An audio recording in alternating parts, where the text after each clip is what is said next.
topic today had to be, it was the main topic, is Youth Day, and around what South Africa is celebrating today, or remembering today, or focusing on today. Yet we live in a community and society that every one of us, I don't think there's one of our listeners who doesn't know someone who has been up in the last 4 or 5 nights worrying in Israel, very rough times. And normally we would have this discussion about Israel, about trauma, about how to manage yourself in panic situations, how to speak to children, how to speak to your families. And we were going back and forth, should we change the topic, should we not change the topic? And we've decided no. It is South Africa. We are in Youth Day. We are staying with our topic. However, we cannot ignore it. So if there's any comments, any questions, anything you want us to address or talk or bring up, then bring it up. And we are here. This is the show where we discuss all the ways to manage ourselves mentally and emotionally as well. So if there's any questions about the reality of what's going on, or how to speak to family, or how to manage when your loved ones are overseas in the cross of fire, we are here, as we are all the time. From that, I'm going to go to our topic and main discussion, because we are celebrating Youth Day. I don't know if I'm going to ask my guest if we're celebrating or memory or remembering. I'm not even sure. I will, but you'll answer after I introduce you. So the first guest today I want to introduce you today is Bafana Modise. He's the head of communications for South African Friends of Israel. Good afternoon, Bafana. Thank you so much for being with us today. Good afternoon, Rabbi, and good afternoon to the listeners. Thank you. So just for those of you, if there is anybody who doesn't know you yet, just get to know you, who you are, what you do, etc. Okay, so I'm currently the head of communications / spokesperson of South African Friends of Israel. It's a grassroots movement working closely with communities to educate on Israel, advocate at the same time. We are all over the country with structures in each and every single province. We are the fastest growing organization right now standing up for Israel. And in times like this, for those in Israel, we are with you. You're not alone. That's amazing and very special to hear. Sometimes we question how many friends we have in South Africa, so great to meet our friends in South Africa. Let's continue. I'm here with Brad. Brad is the head of Habonim camp, and for youth we have to speak to someone from there. So Brad, good afternoon. Thanks so much for being with us today. Yes, hello Rabbi, how are you? Thank you for having us, and thank you for having me today. It's an honor to be on Chai FM. As always, Brad, a bit about you, just so we get to know you. Great. I'm born and bred in Joburg, went to King David Linksfield, and spent my gap year in Israel with Habonim, which really grew me, and I think it's really quite special to spend a year there and, to grow there. I came back to Cape Town and studied at UCT and got very involved in student politics there with soldiers, as well as growing Habonim in that city. I'm now head of Habonim back in Joburg, and we can speak about and Joburg ready and to Cape talk Town, about Joburg, Cape Town youth, Habonim camps, etc. Let's just get to know our third guest today on the show. His name is Gabriel Kraus. He's a writer and analyst at the Institution of Race Relations. Good afternoon, Gabriel. Thanks so much for being with us today. Greetings. Thank you for having me. Yeah. So a bit about you and your work, just to get to know you. Sure. I've been working with the Institute of Race Relations since 2018, focusing on policy related to land, free market, and education. Okay, amazing. So I'm going to start this discussion with you, Bafana. Firstly, I was about to ask you, what does this day mean to you? Are you celebrating? Are you commemorating? Remembering? Both? What is this day? For most of us, it's the day where we remember those young people who stood up against the oppressive regime with a bit of chutzpah, to literally stand up and say we need better education than Bantu education. They wanted better. They knew that they had the potential in them to do better, and what they were being offered was not according to their standard. And we applaud them for taking that stand from 1976, as much as also we commemorate that a lot of people died on that day. So it's a quite of, are we celebrating, are we remembering? It's a bit of both. But however, this shows that these were young people from Soweto who were willing and wanting more out of their lives. Whether we have managed to get to where we are today based on what they wanted in 1976, it's another discussion. But do we applaud them for the chutzpah for wanting more? And we are celebrating that. That's June 16, young people taking a stand for their future.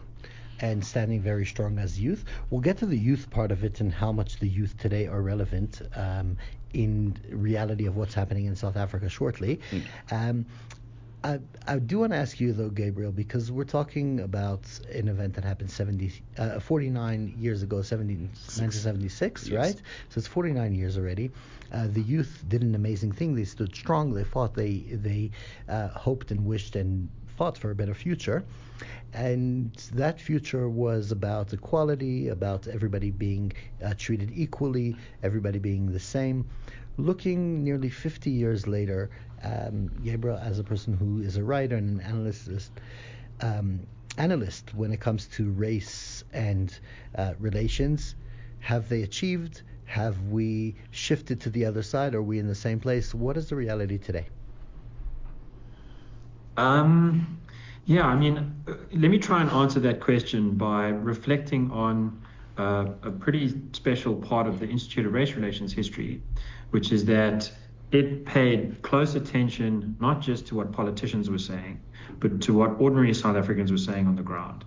And in 1975 and in 1976, our leader at the time, John Kane Berman, made warnings to the union buildings that there was going to be a massive explosion of civil unrest in the townships, particularly in Soweto, if the government didn't heed the common sense call to improve basic service delivery, starting with education.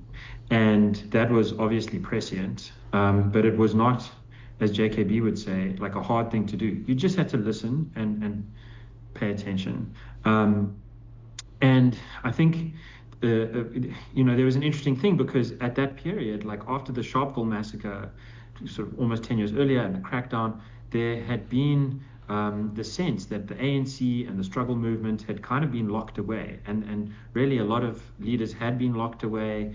A lot of organizing aspects of the struggle had been either sent into exile or rendered ineffective to an extent. And so this grassroots thing had a lot of potency to it, and the next step in that journey is the 90s, where the Institute pointed out that it's not just Mandela, it is the overwhelming majority of South Africans that want to live in a non-racial, meritocratic, free market-based society with basic constitutional democratic principles. So in that sense, the change happened sort of before the end of apartheid. The change happened at the grassroots level to bring about the end of apartheid. Okay. In terms of race relations, that change remains in place. It remains the case, according to our polling, that 80% of South Africans in all race groups are committed to more or less the same values. Most people are God-fearing in some sense. Most people really care about their families. They really care about... Gabriel, I have a comment to ask, to a question about that, but we have to take a short ad break. When we come back, we will continue exactly with that. And I do want to ask you about that change that's happening.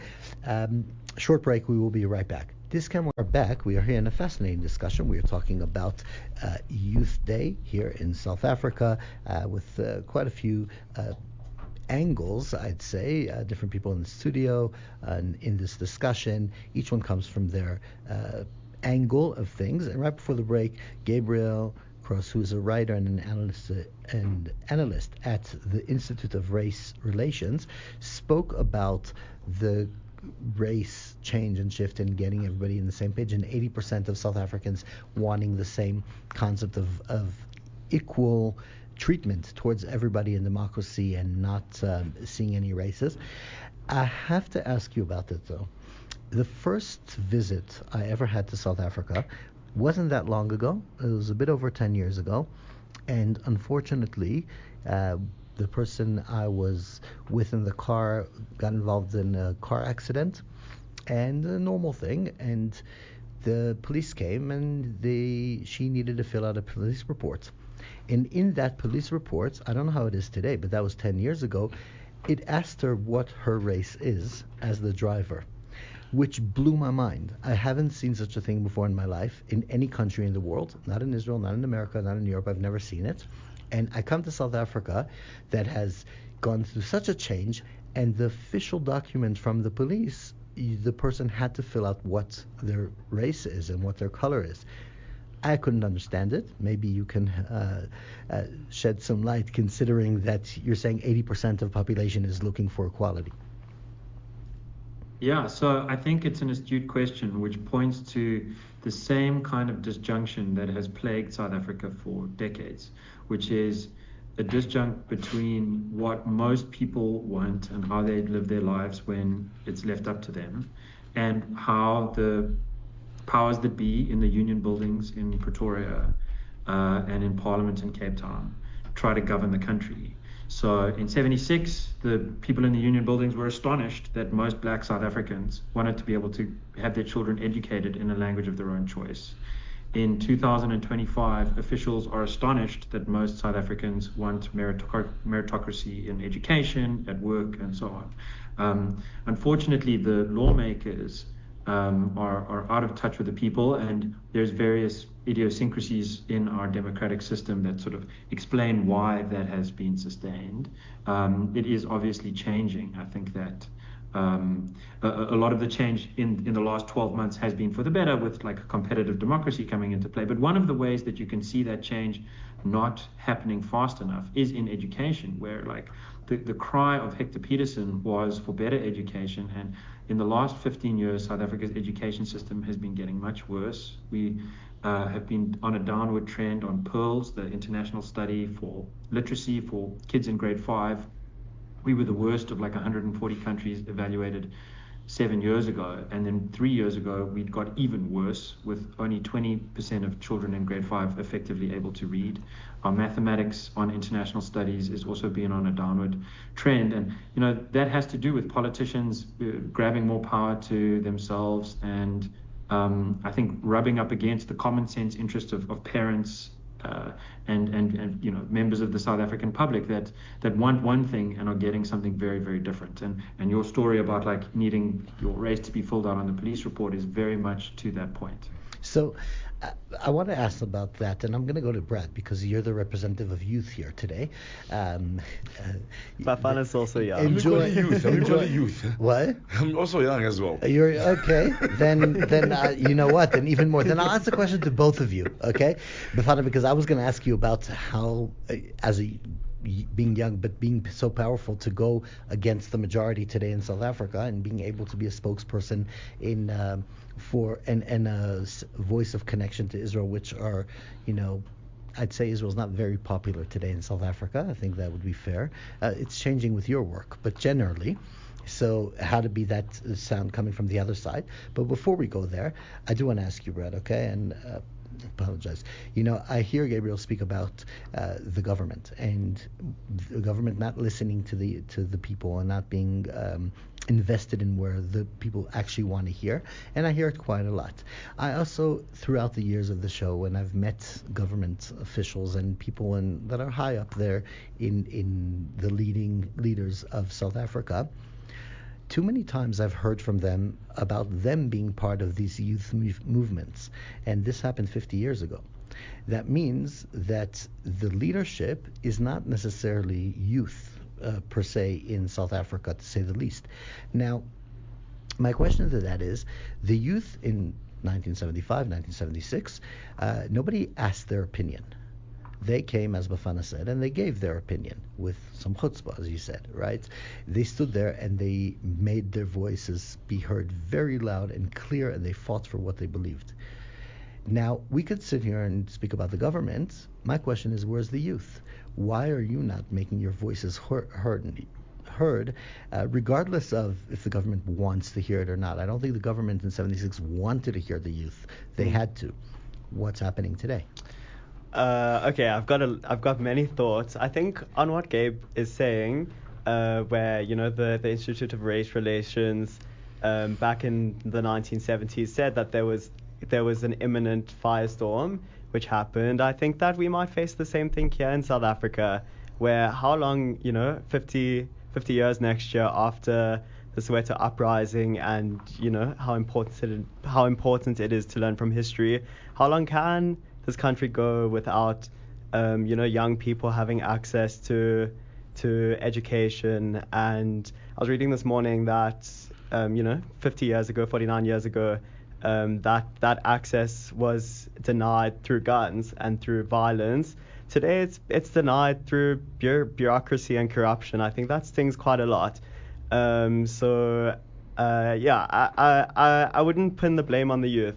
I think that we have a leadership crisis globally, and I think that it can't go on for so long, and we really need to uplift young people. I think I'm coming from a very different place as a young white person in South Africa, because I got a great, incredible King David education, and I really, really feel like it's world class, but that's really not the experience of most of the country here.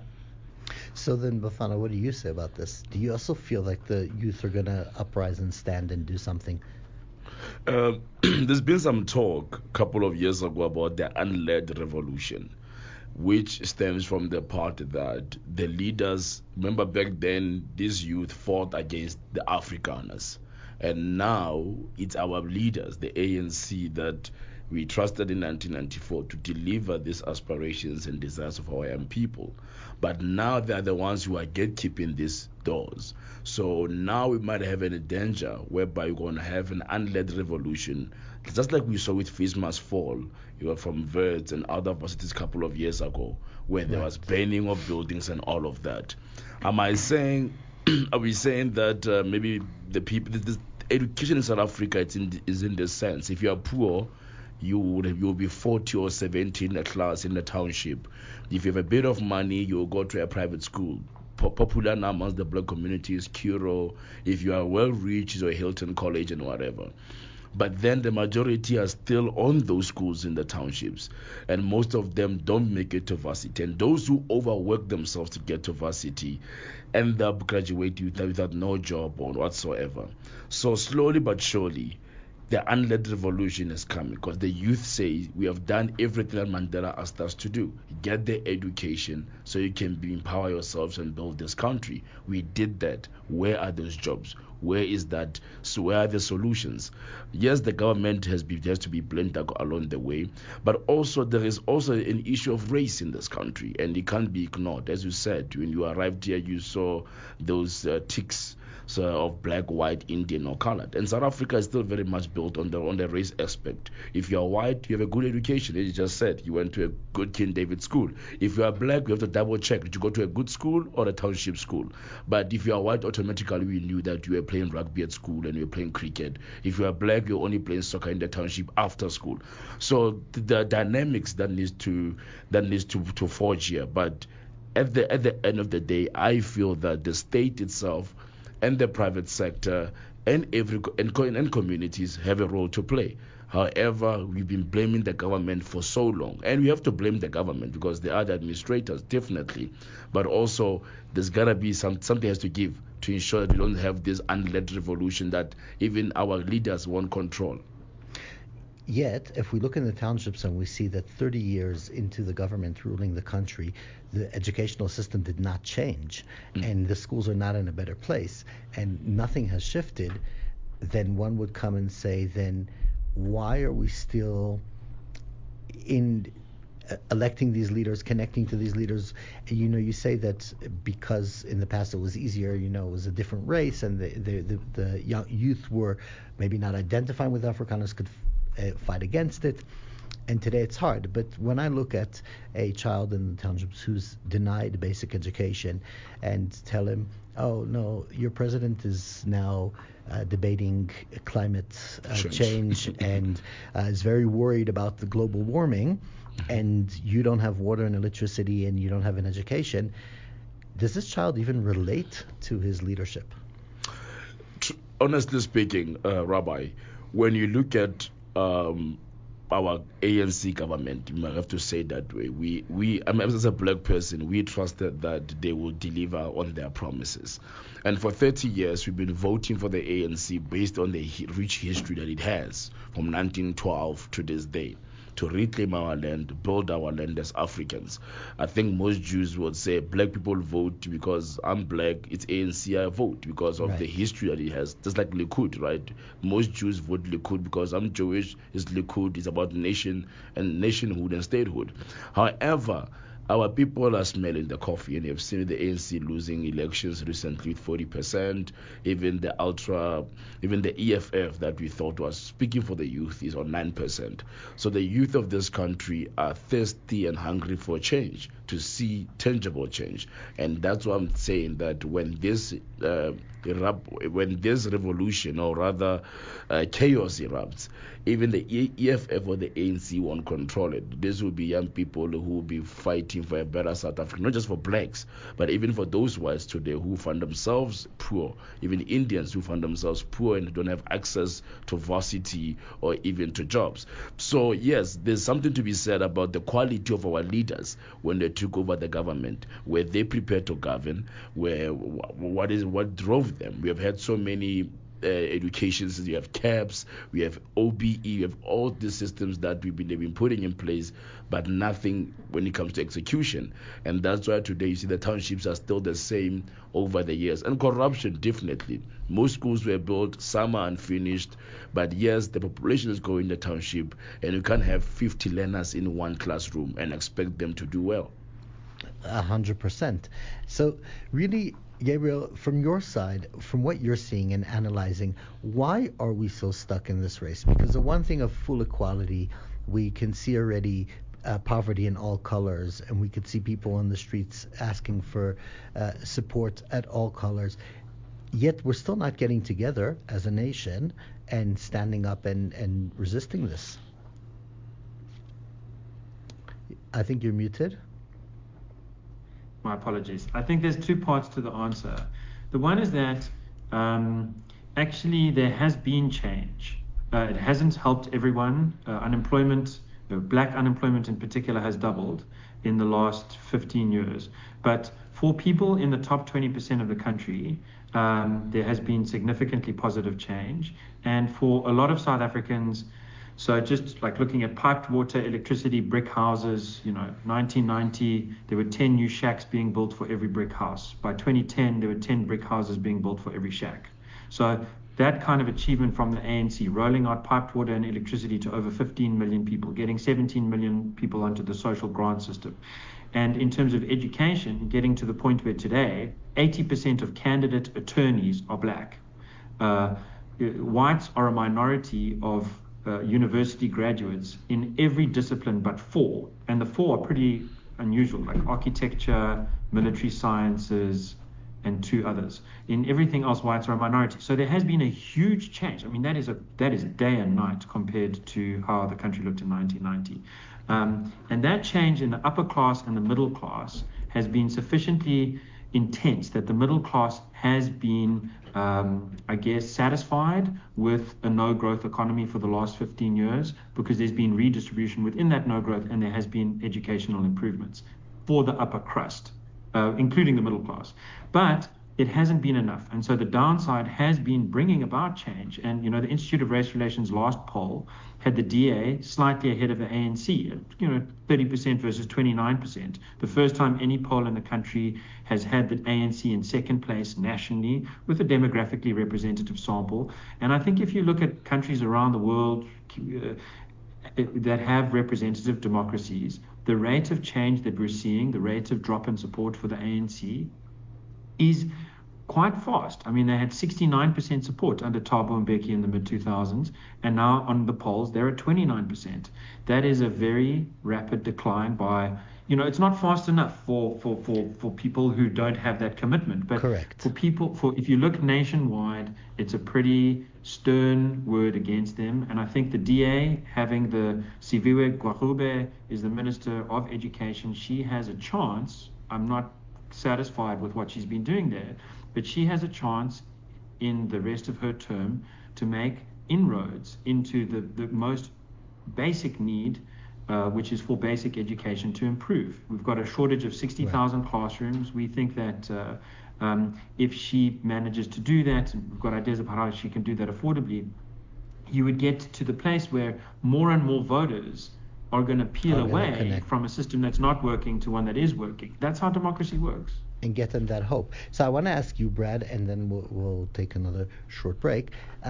Brad, from your side, we see a lot of things happening from the youth movements towards connecting with, let's say, the kids in the townships with charity. So there'll be a drive to get clothes and a drive to get games and a lot of investment, which is amazing, and sending stuff, which is great.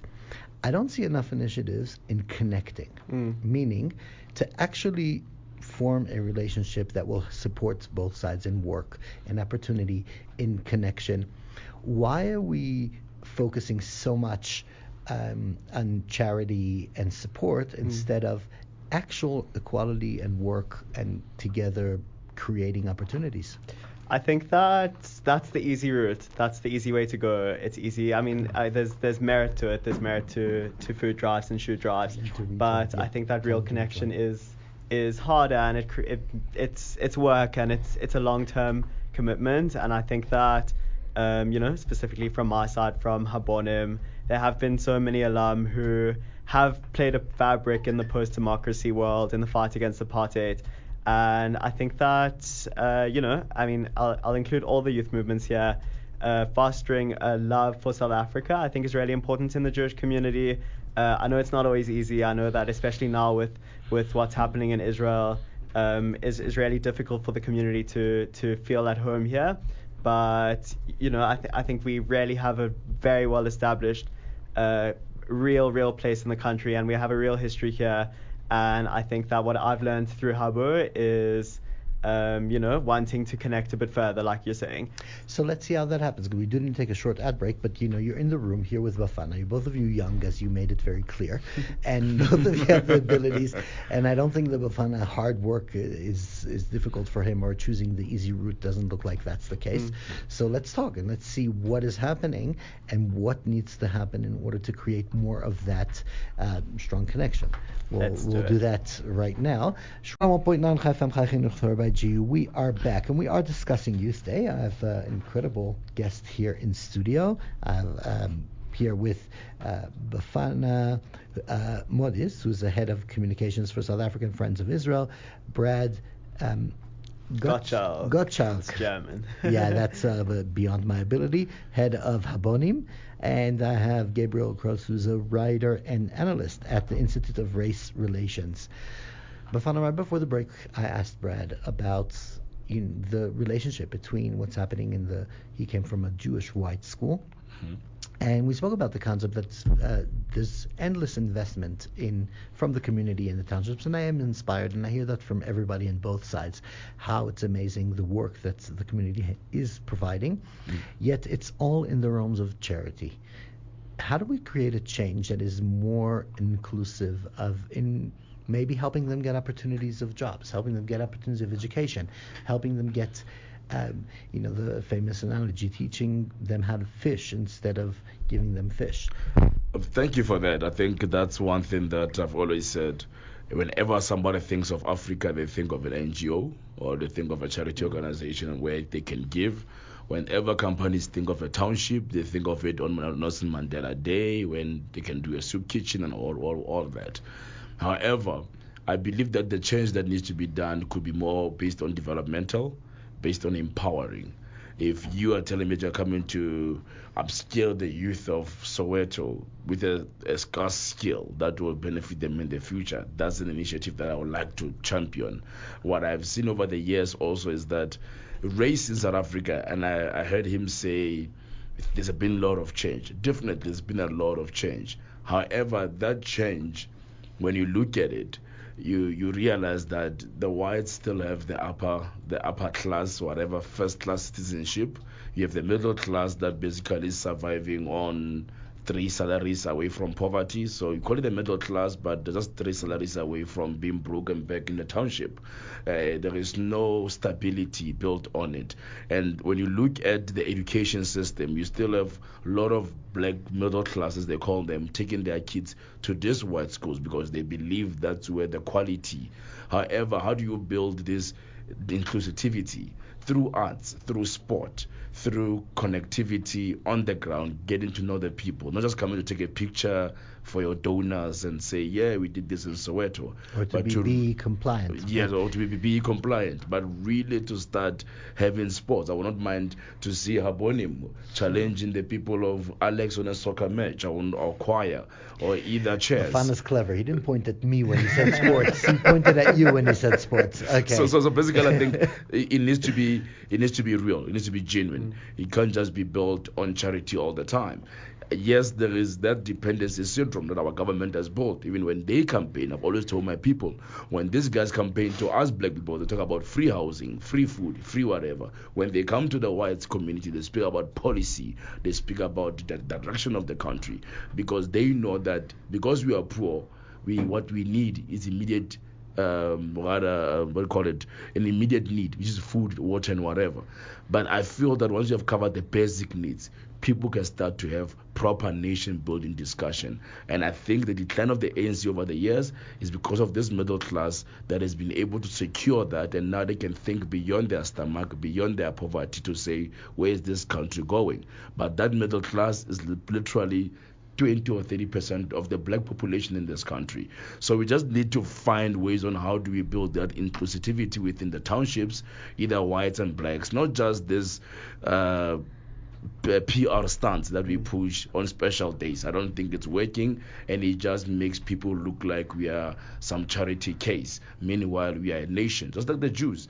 They built themselves up from Auschwitz to building Israel, from dust to building themselves. I think black people have the same potential, and that's why black youth of the 1970s or 1976 stood up, because they've been taught the Bantu education, literally stupid things to do. They said cleaning, washing laundry, cutting grass. That's not education. They wanted more. They wanted to be better. Right. And I think that's what our people need.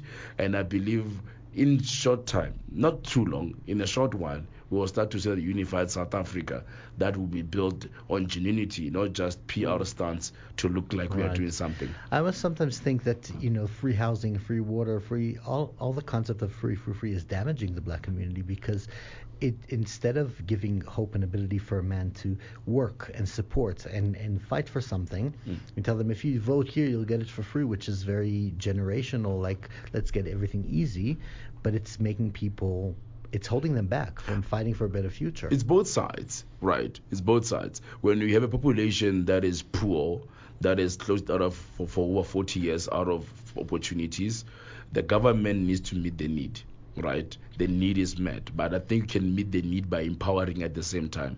Where the government lacked was just to offer these services as a bank for the vote for the next election. But I feel that in the same time, if the government just ignored that reality of people are living on one slice of bread a day, also could have been something. Remember, it's not, we're not speaking to people who were open to opportunities for all these years. It's just been 30 years where you started seeing black people becoming CEOs, started seeing them as managers, started getting proper education. So our nation is still building from the ground up. So the government had a program whereby they should at some point include within their government whatever, how do we fix the poverty levels within our people? But they forgot the empowerment part. I think it could have went hand in hand, and that way would have had society that can be on welfare and get out of welfare. But we have people who have been on welfare since 1994 to this day, and that can't be right. Right. We're running out of time so badly, but I have to ask you, Gabriel, even I was going to ask Brad, but Gabriel, I want to ask you, and you'll comment after the break. Bafana speaking about black CEOs and black leaders and employment and working, yet it seems that we're seeing a very big gap between the working class and people that are working and achieving over 40 and the reality of under 40, which is concerning, that maybe the work ethics and the fight that was happening 20 years ago, 25 years ago, that now these people are over 40 are working and they are the CEOs. You're not seeing a lot of 20-year-old CEOs. Yes. Then we have a bigger problem on our hands, considering the age of and reality of South Africa. Before you answer that, we do need to take a short break. When we come back, let's have that answer. 1.9 FM Chayim with Rabbi G. We are back really towards the end of a fascinating hour in discussion about Youth Day. Gabriel, right before the break, I asked you a question about the gap between under 40 and over 40 in the change and motivation. We really don't have time, but if you could just give us from you what you're seeing in a short answer about that. Sure. So I think the motivation is very much there, but the capacity within the policy framework is not. Youth unemployment 10 years ago was at 50%. Today, it's at 62%. So I think you can see a very negative trend of around 4.8 million youth unemployed. That's a big problem. Our sort of pitch on how to solve that is education vouchers, 300 billion rand plus budget for basic education. If township parents were allowed to choose the school they get to send their kid to for the 2,000 rand voucher, they'd be able to opt out of badly run public schools and opt into low cost but effective private schools. It's worked elsewhere, it could work here. And the same goes for efficientizing the procurement thing to get rid of BEE in public procurement and thereby build more new classrooms, because we're sort of 80,000 short, and with the budget allocation we've got, we'll never build it. But we think that you could save enough through meritocratically allocating resources that you'd be able to build 40,000 classrooms in the next 4 years over and above the existing allocation. And that would give students in low cost, in the middle class, in the working class, the opportunity to come out with the kind of qualification that can get them competitively into the labor market. The hunger is there to work. It is very much there. It's just the ability within this policy framework is not there. Amazing. So to end off, I'm going to ask one question, because if I have anything optimistic leaving this hour, is from Brad, who told me in the break, but there are positives, and we do need to end off on the positive and see the positive. So Brad, I'm going to let you lead as the final question. What is giving you that strength and hope for the nation now, and the positivity you're seeing these days? Well, I think for Jews specifically, right now we have two storms. We have our South African storm and we have our Israel storm, and the world is a bit of a mess. But I mean, there's not really a choice. I don't know.